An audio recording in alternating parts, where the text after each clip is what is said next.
બની રહ્યા છે. એક તરફ ક્ષત્રિયોનું આંદોલન અને તમામની વચ્ચે હવે આખો જે મામલો છે તેમાં પોલીસ કમિશનરના જાહેરનામાને પડકાર અપાયો છે. ઉલ્લેખનીય છે કે અમદાવાદ પોલીસ કમિશનરના 16મી એપ્રિલના જાહેરનામાને હાઈકોર્ટમાં પડકાર અપાયો છે. ક્ષત્રિય આગેવાન અર્જુનસિંહ દ્વારા હાઈકોર્ટમાં જાહેર હિતની અરજી કરવામાં આવી છે.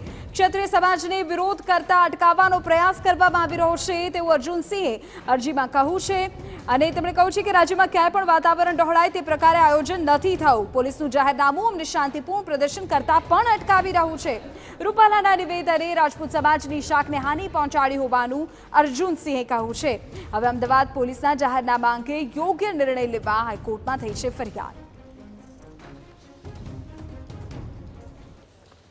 રાજ્યમાં ચાલી રહેલા વિરોધ પ્રદર્શનને પગલે અમદાવાદ પોલીસ કમિશનર દ્વારા એક જાહેરનામું પ્રસિદ્ધ કરવામાં આવ્યું, જેમાં જાહેરમાં વિરોધ ન કરવા સહિત કાળા વાવટા પણ ન ફરકાવવાની જે વાત છે તે કરવામાં આવી અને આ જ જાહેરનામાને હવે ગુજરાત હાઈકોર્ટમાં પડકાર આપવામાં આવ્યો છે. શું છે સમગ્ર મામલો, શું દાદ માંગવામાં આવી છે?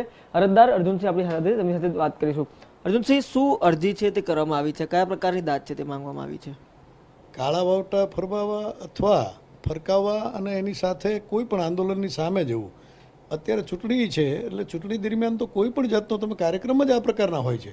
એમાં ભારતીય જનતા પાર્ટી એક કલેક્ટરને સૂચના આપે ને એવું થાય, હું માનું છું ત્યાં સુધી દેશમાં આ ખરેખર બહુ ગંભીર ઘટના કહેવાય. આને કોર્ટે સૌ પ્રથમ આને દાદ દઈ અને આ નિકાલ કરવો જોઈએ. કોઈ પણ જાહેરનામું આવું, હવે હું તો એમ કહું છું કાલે 144 લગાડી દઈશ, પછી શું કરશું? એટલે આ પ્રજા માટેનું, સામાન્ય વ્યક્તિ માટે આ ખરેખર દુઃખદ ઘટના કહેવાય. આને પડકારવી એ માટે જોવે અને જરૂરી માટે છે કે સામાજિક રીતે નહીં, હું ક્ષત્રિય સમાજ તરીકે નથી કહેતો, પણ દરેક સમાજને આ એક પોતાની અભિવૃદ્ધિ, પોતાનું માન સન્માન માટે ક્યાંય પણ માંગ કરશે અથવા વાત કરશે તો શું તમારી રજૂઆત પણ નહીં સાંભળે કોઈ? આપનું આ બાબતે આપે પણ કંઈ કહેવું પડશે અમને.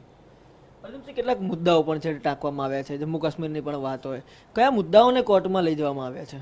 બેઝિકલી આપ જે કહો છો એ પ્રમાણે અમે એક આમાં કોર્ટ કરેલું છે કે કાશ્મીરમાં પણ આ પ્રકારે એકવાર વટહુકમ બહાર પાડવામાં આવેલો અને એ જ રીતે એક દિલ્હીમાં પણ આ એકવાર બનાવ બનેલો છે. આ બંનેને અમે ટાંકી અને અમારા વકીલશ્રીઓએ આ બાબતે બહુ ગંભીરતાથી નોંધ લીધી છે કે આ બહુ ખૂબ જ ગંભીર છે અને લોકોની વાચા આપવાની વાત હોય એને વાચા આપણે નથી આપી શકતા, તો આને ગંભીરતાપૂર્વક પ્રજાજન્ય એક નિર્ણય લેવો જોઈએ અને સરકારની સામે આ કોર્ટે એક હુકમ દ્વારા એક પણ નવા કલેક્ટર આ હુકમ ન કરી શકે એની માટેની સૂચના દેવી પડે અને કાળા વાવટા કે કોઈ પણ જાતનો ઉલ્લેખ ન કરી શકે અથવા કોઈ બોલી ન શકે, આ પ્રજાને દામી દેવાની વાત છે. આ યોગ્ય છે જ નહીં, એનો વિરોધ થશે. હું તો કહું આનો દરેક પ્રજાજનોએ કરવો જોઈએ. મેં એમાં ભલે મેં લેખિતમાં મેં આપ્યું છે અલગ વાત છે, પણ દરેક પ્રજાજન આને રોષ સાથે આમાં કરશે જ.